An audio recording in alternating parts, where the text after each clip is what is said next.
Bienvenue dans la vidéo dédiée aux questions sur les chirurgies du pénis. Je vais la lire d'ici parce que beaucoup de questions différentes ont été posées. En fait, j'ai répondu à certaines de ces questions dans les vidéos d'allongement et d'épaississement déjà, mais je vais encore répondre en détail aux questions qui peut-être ont été négligées. Par exemple, pourquoi ne pas avoir de rapport sexuel pendant 3 semaines après la chirurgie? Alors, regardez.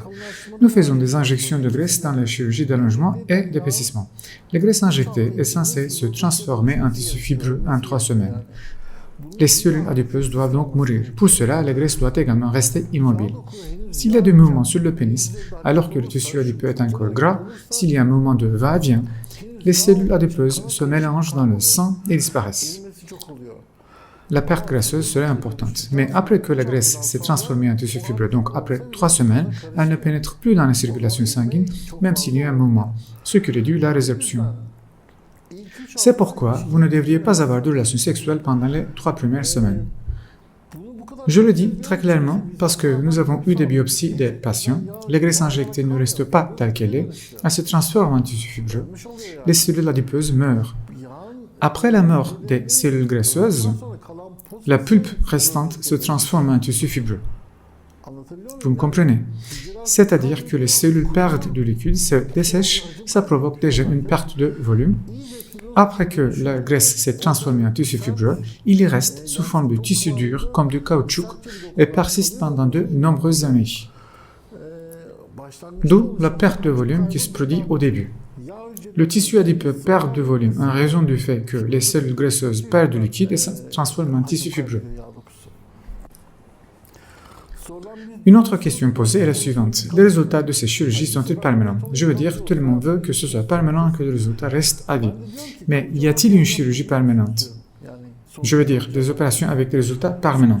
Les opérations avec des résultats permanents sont l'ablation d'un organe, comme l'amputation de la jambe chez les patients diabétiques, l'ablation de l'appendice, l'ablation de l'amygdale. Les résultats de ces opérations sont permanents, bien sûr. Pourquoi? Parce que ces organes ne se forment pas de nouveau. Alors, il n'y a pas de chirurgie permanente en dehors de ça. Même dans le cas de la transplantation rénale, le résultat n'est pas permanent non plus. Même chose pour la transplantation cardiaque, même dans le cas de pacemaker implanté dans la cavité cardiaque. Ne vous attendez donc pas à de la permanence. Il n'y a pas de permanence dans la chirurgie. Malheureusement, il y a une attente chez le patient. Un patient qui te regarde dans les yeux, je veux dire, il attend que tu lui dises ce mensonge. Sachant que c'est un mensonge.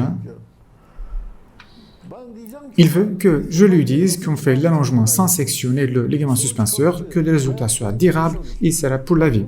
Et si je dis ça, ils se feront opérer immédiatement. Écoutez, ne vous attendez pas à ce qu'on mente. Je veux dire, beaucoup de patients ont hâte d'entendre ça. En fait, même si je dis non, le patient ne cesse pas de même regarder dans les yeux, il me demande la même question encore et encore. C'est comme si je lui donnerais la réponse qu'il veut entendre s'il me demande la même question 3 fois. Les résultats de ces opérations ne sont pas maintenant.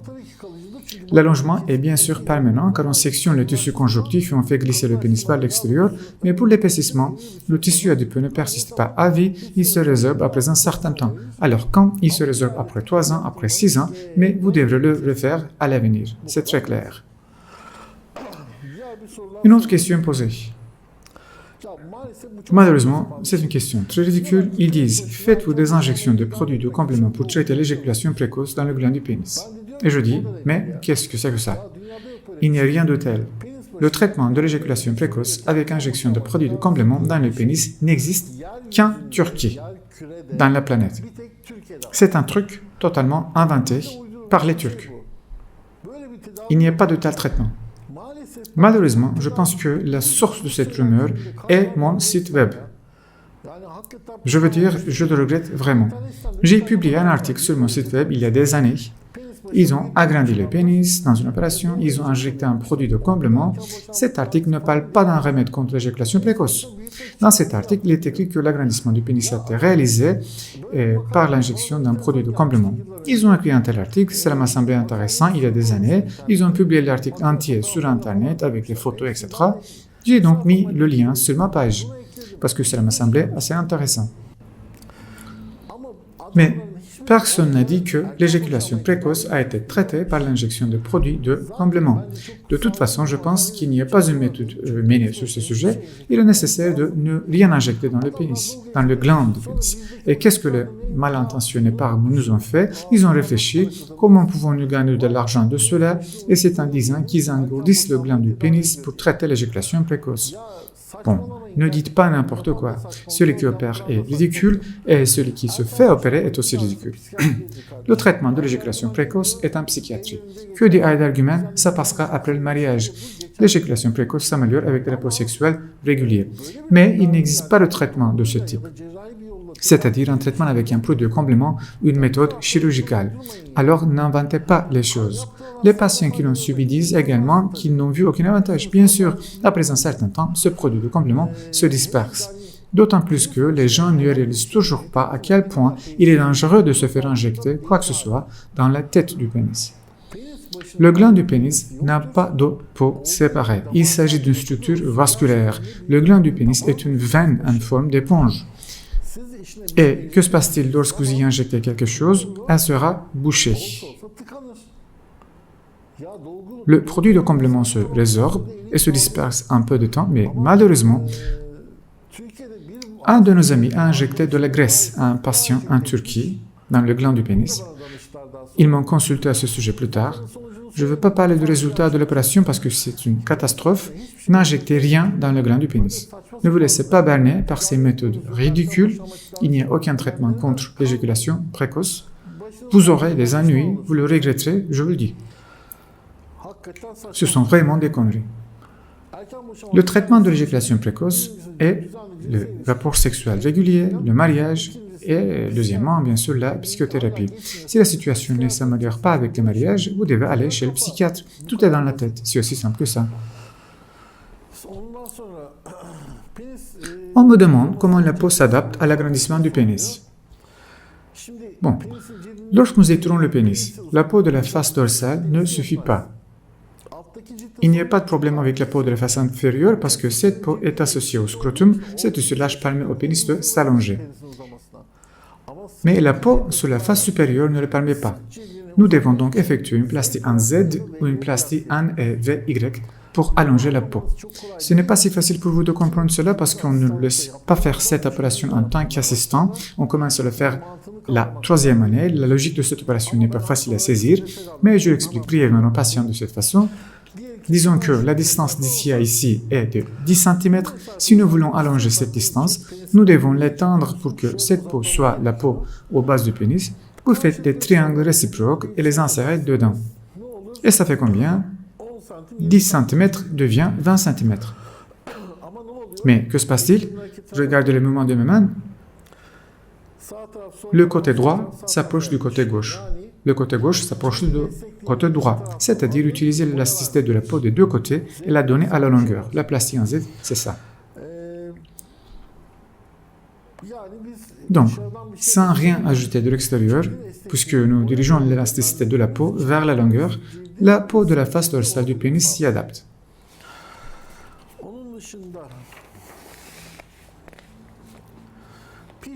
À part ça, le P-shot. Il y a ce qu'on appelle le P-shot et je pense que c'est une chose ridicule et bâclée. Si on applique le P-shot, augmentera-t-il vraiment la taille du pénis? Voilà une question. Le soi-disant P-shot consiste à ajouter du PRP à la graisse que nous injectons dans le pénis. C'est tout. Ça peut être bon pour la peau du pénis, mais il n'offre pas d'allongement. Comment l'allongement est-il possible? Il n'y a pas d'allongement sans section du ligament suspenseur. Ce qu'on appelle le P-shot n'est rien de plus qu'un PRP. Cela ne fonctionne pas du tout. Faites-le si vous avez beaucoup d'argent. Faites-le si vous avez beaucoup de temps. Vous constaterez que cela ne sert à rien. Consultez les forums. Un patient qui est venu ici récemment a effectué des recherches dans des forums. Il a découvert ce qui était bien, ce qui n'allait pas, ce qui ne fonctionnait pas. Il m'a tout parlé de manière détaillée. Regardez les forums étrangers, les forums en anglais. Là, dans la correspondance des patients, vous allez tout découvrir. Vous verrez ce qui fonctionne et ce qui ne fonctionne pas très bien. Tout le monde écrit là-bas. Ne me demandez pas de questions sur le pichat, je ne l'ai pas fait quand j'ai découvert ce que c'était de toute façon. Il est impossible que le pichat contribue à l'allongement. Vous croyez que vous pouvez faire l'allongement en utilisant le pichat et sans sectionner le ligament suspenseur? C'est n'importe quoi.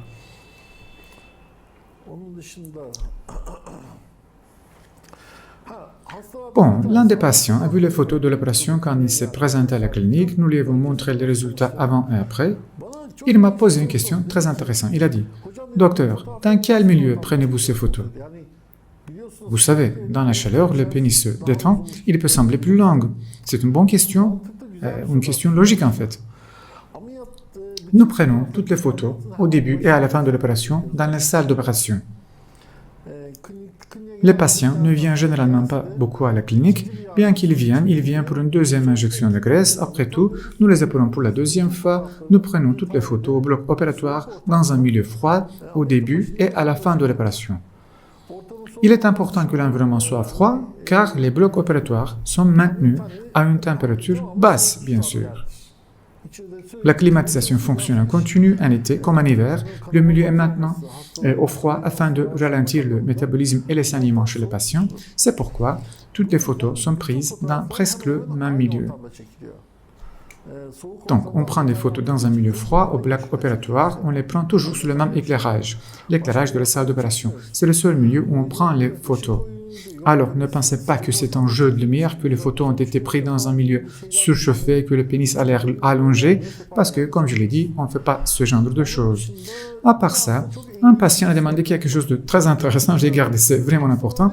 Le patient m'a demandé, « Docteur, ces chirurgies sont-elles légales ?» Les chirurgies que vous faites sont-elles agréées par le ministère de la Santé? Bien sûr que c'est légal. C'est une chirurgie répandue dans le monde entier. Beaucoup de chirurgiens ne le font peut-être pas, mais cette chirurgie est-elle sur la liste du ministère de la Santé? Oui, son nom est l'agrandissement du pénis. Et que dire de plus? C'est une opération qui est sur le site officiel des hôpitaux publics. Nous ne faisons pas donc quelque chose qui n'existe pas. Bien sûr.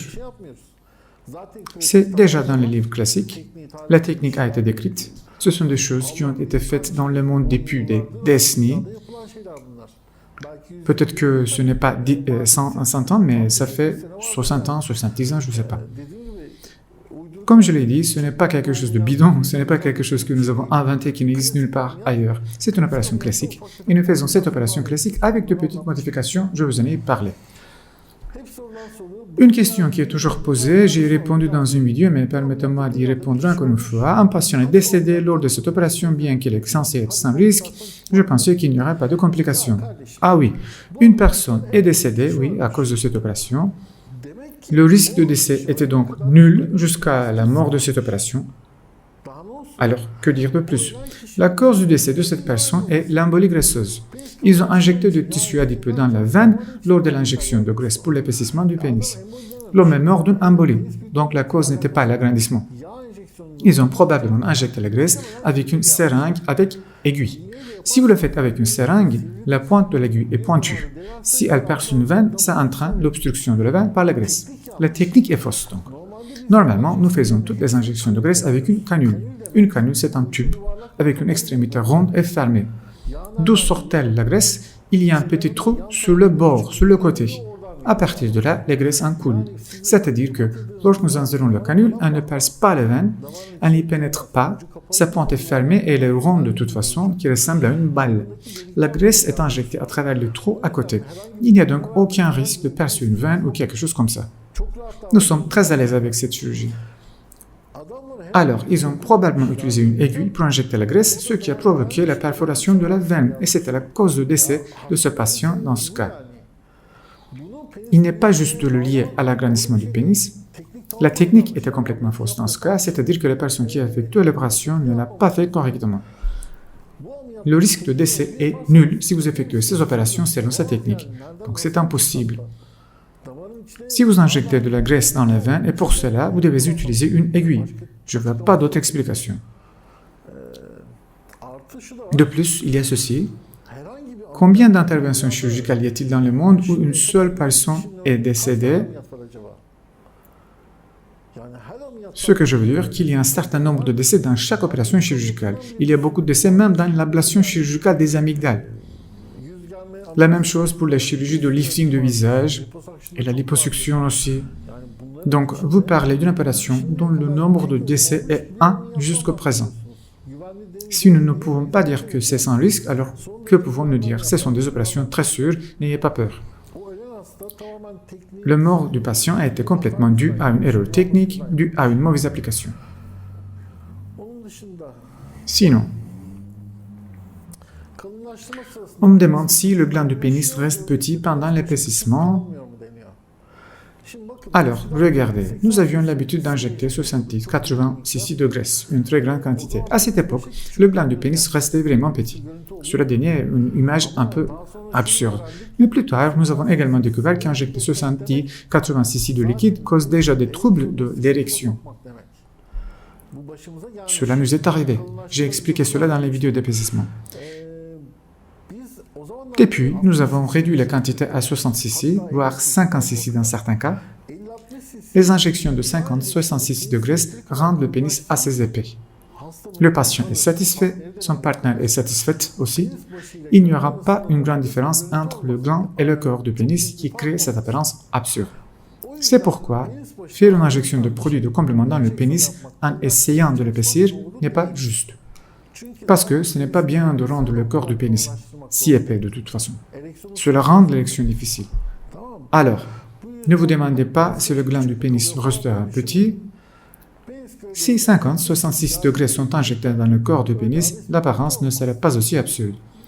L'érection ne serait pas altérée et le patient serait également satisfait. On a parfaitement réfléchi au fil des ans. On a essayé de trouver la bonne méthode. Sauf si vous voulez reprendre à 0, alors commencez avec 70 et 80 cc et essayez-le. À part ça,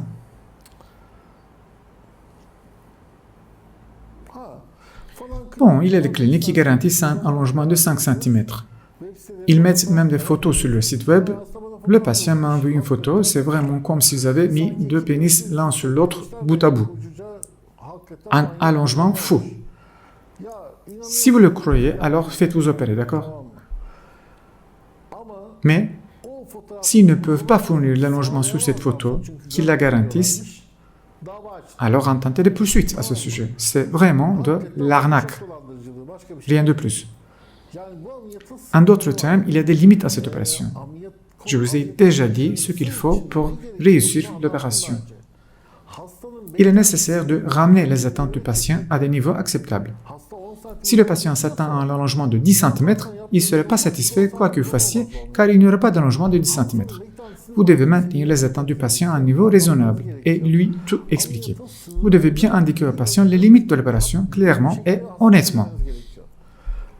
Il faut dire, c'est ce qui peut être fait, ne vous attendez pas au-delà de ça.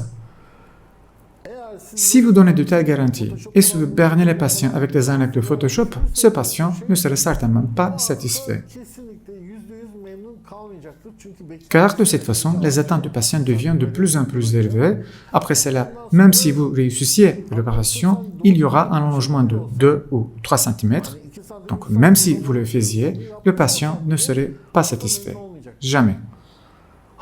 C'est pourquoi je demande aux patients d'aller se faire opérer par ces médecins qui leur ont garanti un tel allongement et de les poursuivre en justice s'ils ne peuvent pas fournir l'allongement comme promis.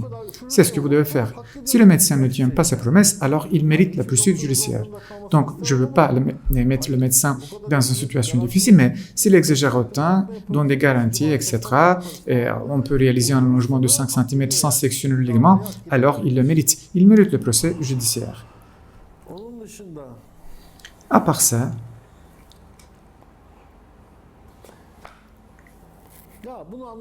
je vous en ai déjà parlé dans les vidéos précédentes, mais je vais le répéter. Un patient qui est arrivé en consultation en disant « Je suis allé voir un médecin, il m'a dit que la taille de mon pénis est normale et que cette chirurgie est faite pour les micropénis. » On me le dit très souvent.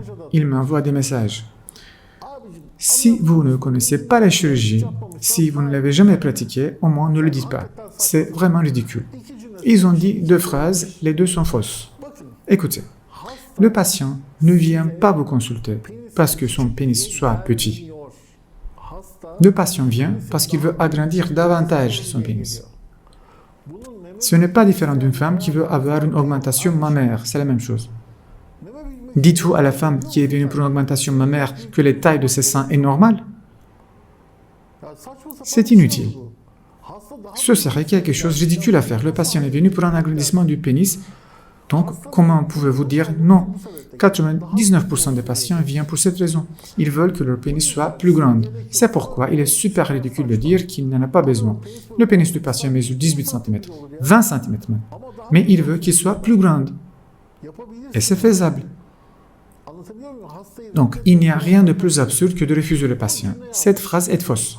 Si le patient est venu pour un agrandissement du pénis, alors vous devez le faire. Ce n'est pas bizarre. De plus, ces chirurgies sont pour le petit pénis. Cette phrase est également fausse. Un médecin qui dit cette phrase signifie qu'il ne connaît pas la nature de l'agrandissement du pénis, il ne l'a pas fait même une fois. S'il l'avait fait même une seule fois, il devrait savoir que cette opération ne fonctionnera pas pour le petit pénis. Parce que nous libérons la partie interne du pénis qui est attachée à l'os pour l'extérioriser. Nous n'ajoutons rien entre les deux. C'est ça. Ainsi, le segment interne du pénis est extériorisé. Nous utilisons le tissu que nous avons. Si le tissu érectile pénien du patient est limité, disons 5 cm en érection, combien allez-vous le faire glisser? Donc, ce que vous avez est limité. Cette opération n'est pas effectuée chez le patient ayant un micropénis. Alors, la solution pour le micropénis n'est pas l'agrandissement du pénis. Je ne sais pas, mais permettez-moi d'être clair. Je déteste quand les médecins qui n'ont aucune idée sur ce sujet et qui ne peuvent pas dire qu'ils ne savent pas, mais qui essayent de raisonner quand même. Malheureusement, c'est comme ça. Ces deux phrases sont fausses. Écoutez, j'ai lu un article écrit par Haydar Dümen que j'aime beaucoup. Haydar Dümen dit la même chose aux patients, malheureusement. Un homme a écrit « Voilà la taille de mon pénis, mon poids, j'envisage subir une chirurgie d'agrandissement du pénis. » Haydar Dümen lui a répondu de manière humoristique en disant « Fiston, ton pénis est de taille normale, cette opération est appliquée sur les personnes ayant des micropénis. » Il n'avait aucune idée. Ce n'est pas si étrange qu'il ne le sache pas, après tout, il n'est pas chirurgien. Bon. Mais je pense qu'il aurait dû consulter un chirurgien, il aurait dû être informé des chirurgies d'agrandissement du pénis. Je veux dire, c'est ridicule d'utiliser inconsciemment un simple raisonnement et de répondre de cette façon. Ça a l'air ridicule, soyons clairs. Bref. Peut-on enlever la graisse de la zone autour du pénis? Je n'ai déjà parlé. Le patient qui vient pour qu'on enlève la graisse autour du pénis veut en fait subir une chirurgie d'extension parce qu'enlever la graisse autour du pénis est une demande aussi absurde, bizarre et ridicule. Vous voulez que la graisse soit enlevée de votre abdomen, vous voulez que vos seins soient pointus, dressés, vous voulez que la peau de votre visage soit étendue. Ce sont les choses apparentes. Mais pourquoi voulez-vous enlever la graisse autour du pénis? C'est quelque chose qui reste caché sous le maillot de bain, sous le caleçon. Le seul but de cette demande est l'allongement du pénis, à mon avis. Je ne veux pas d'autres explications.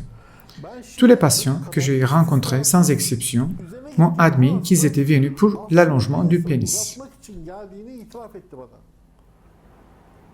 Et donc j'ai dit au patient, si tu crois qu'il y aura un allongement lorsque la graisse sera retirée, tu te trompes.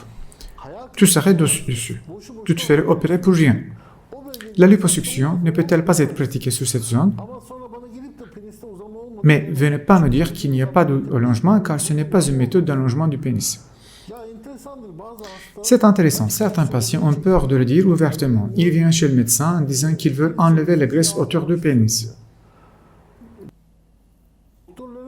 Les médecins doivent être vigilants à ce sujet. Je le dis à mes confrères qui sont impliqués dans ces chirurgies. Si le patient est venu parce qu'il veut enlever la graisse autour du pénis, dites-lui qu'il n'y aura pas d'allongement avec la liposuction. Le patient l'avouera. En fait, ce qu'il voulait, c'est l'allongement du pénis. Ensuite, la situation prendra une autre dimension. Vous parlerez au patient de la chirurgie d'allongement. OK? Vous devez donc être vigilant sur ces cas. Et si le patient insiste sur la liposuction sur cette zone, et si vous le faites, le patient ne serait pas satisfait et revient, vous vous retrouvez face à un patient insatisfait. Ce n'est pas la faute du médecin, Mais je pense qu'il doit être vigilant à ce sujet, diriger le patient. À part ça. Quoi d'autre? Oui, c'était une plainte courante à l'époque, dans le passé. Maintenant, on n'aime pas le patient, ils ne font pas grand-chose. Voilà le truc. Vous effectuez une intervention chirurgicale sur le patient, agrandissement. 2 mois plus tard, le patient m'appelle en disant « Docteur, mon pénis est incliné vers la gauche depuis l'opération. » C'est bizarre. Nous n'avons rien fait pour l'incliner vers la gauche. On regarde sa photo avant l'opération, on regarde sa vidéo de l'opération. Le pénis est tombé à gauche à chaque fois qu'on le relâche. Il se tenait à gauche même avant l'opération. Alors j'envoie une ancienne photo au patient. C'est ainsi qu'il se tenait avant l'opération. Ces situations, qui n'attiraient pas beaucoup d'attention avant, attirent désormais l'attention après l'opération. Et le pénis a augmenté de taille, bien sûr. Le pénis a été toujours incliné à gauche, mais le patient dit qu'il est comme ça depuis cette opération. Pendant que nous prenons des photos au début de la chirurgie, nous rendons le pénis aussi droit que possible. S'il se tient constamment à gauche, nous prenons la photo dans cette position. Quel que soit le côté où il se tient, nous le prenons en photo dans sa position naturelle, au début de l'opération et à la fin. Mais si le patient m'appelle plus tard en disant que son pénis est dévié à gauche après l'opération, je lui montre ces photos. Cela n'a rien à voir avec nous. C'est déjà son état normal. Même si le patient ne se rendait pas compte. Mais vous opérez sur un pénis qui était auparavant incliné vers la gauche, bien sûr qu'il s'inclina toujours vers la gauche après l'opération. Bon. J'ai pris beaucoup de notes sur les questions et ces réponses ici, mais je n'ai déjà expliqué beaucoup sur l'épaississement et l'allongement. Par exemple, si le ligament suspenseur est sectionné, le pénis reste trop bas, y aurait-il des troubles d'érection? Tout à fait des questions ridicules. Je n'ai déjà parlé de tout ça. Si le ligament suspenseur est sectionné, il n'y aura pas de problème d'érection, le pénis ne reste pas trop bas ou quoi que ce soit. Ne vous fiez pas à ces bêtises. J'avais l'habitude de faire l'allongement et l'épaississement du pénis d'une manière classique dans le passé. Je sectionnais entièrement le tissu conjonctif. Même si vous coupez complètement le ligament suspenseur, le pénis ne reste pas trop bas. D'ailleurs, maintenant, je sectionne 80%, laissant 20% intacts. Je veux dire, c'est une technique sûre, il n'y aura pas de chute dans le pénis, mais les chirurgiens qui n'ont jamais fait cette chirurgie communiquent des informations à ce sujet et ils disent que le pénis peut tomber, je ne sais pas quoi. Aussi, ils ont découvert ce que les patients craignaient et maintenant ils disent qu'ils font l'allongement du pénis sans sectionner le ligament suspenseur. Ils mentent. C'est un mensonge, j'insiste sur cela, vous ne pouvez pas extérioriser le tissu sans sectionner le ligament. Si quelqu'un veut se faire opérer, envoyez-moi simplement votre dossier, je l'attends avec impatience. L'une des questions fréquemment posées est la suivante. Le prépuce peut-il être réparé? Alors le prépuce enlevé peut-il être remplacé? Eh bien, cela a été beaucoup mentionné dernièrement, on me le demande souvent. Je pense que les gens sont devenus un peu conscients de ce sujet. Parce que le sens de la circoncision est la réduction du plaisir sexuel chez les hommes. C'est le but de la circoncision. Pourquoi cela arrive-t-il? Parce que le prépuce est le tissu qui recouvre le bout du pénis, le gland. Pourquoi le couvre-t-il? Il le protège des facteurs externes. Au moins, cela empêche le gland du pénis de frotter contre le cason. La tête du pénis a une peau très sensible, très fine et sensible. La peau de prépuce dessus le recouvre, le protège. Mais cette peau est enlevée chez le patient circoncis. La peau du pénis qui s'est ouverte s'épaissit également. En d'autres termes, la peau qui est attachée s'épaissit, ce qui réduit la sensibilité du pénis. La circoncision diminue la sensibilité du gland du pénis, c'est-à-dire qu'elle réduit le plaisir sexuel. Et maintenant, les patients l'ont découvert. Même dans certains livres anglais, il est écrit que la circoncision est la pire chose qui puisse être faite à un homme parce que la perte de sensibilité du gland du pénis est irréversible. Ça reste comme ça. Les patients demandent également si cette peau peut être remplacée. Bon, il existe de telles méthodes. Un segment de peau peut être mis en place, mais voici le truc. La sensibilité du glande ne revient pas. il ne retrouvera pas son ancienne peau fine, délicate et sensible. La peau dans cette zone est devenue calleuse, c'est-à-dire que le gland du pénis s'est épaissi. C'est pour cette raison que le gland de fissure chez les hommes circoncis, car la peau dessus devient calleuse. En d'autres termes, la peau peut être remplacée, oui, mais seulement pour réparer l'apparence, pour avoir l'air d'être incirconcis, la sensibilité de la tête du pénis ne revient pas. C'est pourquoi je ne recommande pas beaucoup cette chirurgie. Il ne sert à rien de faire de la chirurgie juste pour réparer le prépuce. La perte de sensibilité du gland est irréversible. Bref, je pense que j'ai déjà parlé dans une vidéo séparée sur le site web astrookulu.com. C'est tout ce que je peux dire à ce sujet. Il y a beaucoup plus de choses, mais je les ai déjà expliquées dans de nombreuses vidéos. Il y a des points que j'ai abordés dans les vidéos précédentes.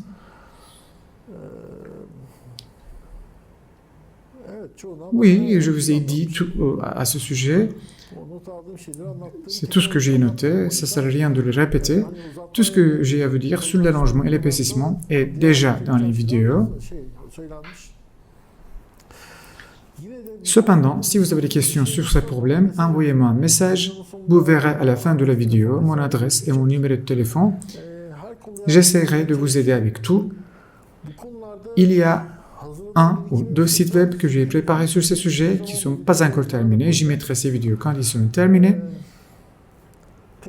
Donc, à très bientôt. Merci d'avoir regardé cette vidéo. J'espère que c'était utile.